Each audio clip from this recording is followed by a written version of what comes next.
semuanya, senang bertemu kembali dengan kalian hari ini. Kak Masta bawakan renungan, judulnya Yesus seorang tukang.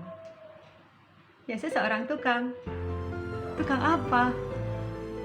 Tukang jahit, tukang bangunan. Seorang tukang apa Kak Masta? Yesus seorang tukang kayu. Apakah berarti Yesus bisa membuat meja, kursi, perabotan lainnya? Di mana itu tertulis Kak Masta? Itu ada dituliskan di Markus 6 ayat 1-6 tentang Yesus seorang tukang kayu. Sebenarnya Injil Markus menggunakan istilah tekton untuk kata tukang kayu, yang kalau sekarang itu disebut arsitek. Memang boleh saja kita menyebut Yesus sebagai tukang kayu.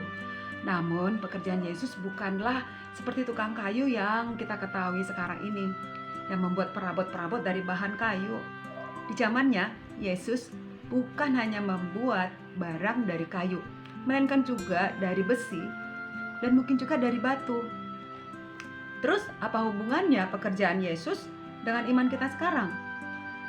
Yang memuat cerita tentang pekerjaan Yesus hanya Injil Matius dan Markus. Itu pun dituliskan berdasarkan pernyataan yang diucapkan oleh penduduk kota Nazaret. Markus 6 ayat 3 dituliskan, "Bukankah ia ini tukang kayu?" Sedangkan Matius 13 ayat 55 menuliskan, mereka berkata, "Bukankah ia ini anak tukang kayu?"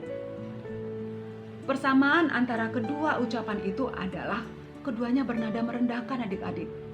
Penduduk Nazaret menganggap kurang pantas seorang tukang kayu mengajar di sinagoge atau bait Allah.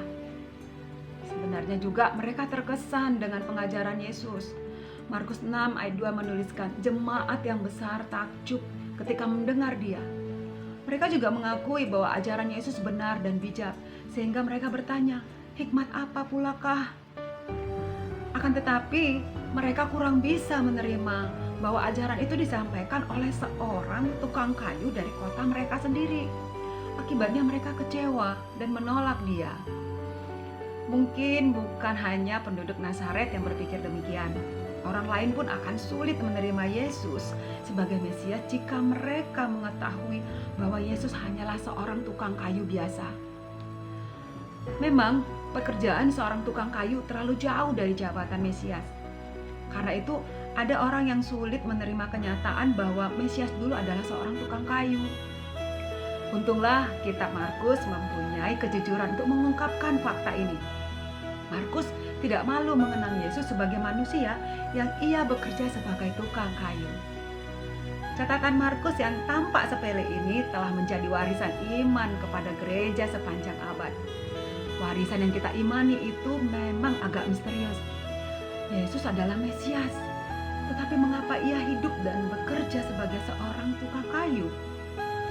Justru misteri ini memperjelas iman kita kepada Allah yang kita kenal melalui Yesus.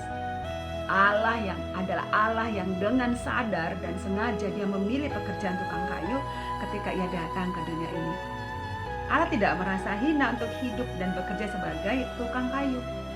Yesus Kristus, Tuhan dan Juru Selamat kita, yang kini duduk di sebelah kanan Allah Bapa, dulunya adalah seorang tukang kayu. Demikian renungan Kak Masta.